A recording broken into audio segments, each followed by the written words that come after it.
നോക്കാം ആനക്കലിയുടെ ഇരകൾ.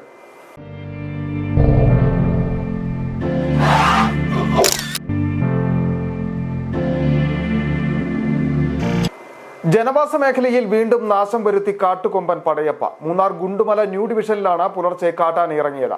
കാട്ടുകൊമ്പൻ പ്രദേശത്ത് കൃഷിനാശം വരുത്തി. കഴിഞ്ഞ ദിവസങ്ങളിലൊക്കെയും പടയപ്പ മറയൂർ മേഖലയിലായിരുന്നു തമ്പടിച്ച് നിന്നിരുന്നത്.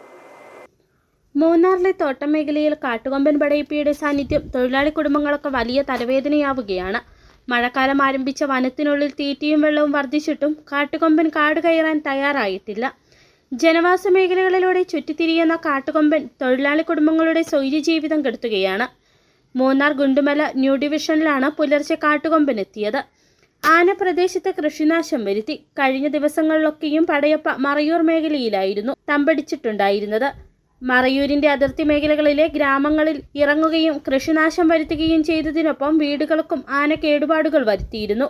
കരിമ്പ് കൃഷിയുൾപ്പെടെയുള്ള പ്രദേശത്തേക്ക് കാട്ടാന എത്തുമോ എന്ന ആശങ്ക മറയൂർ മേഖലയിലെ കർഷകർക്കുണ്ട്.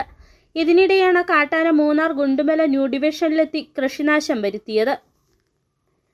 City vision, Munnar.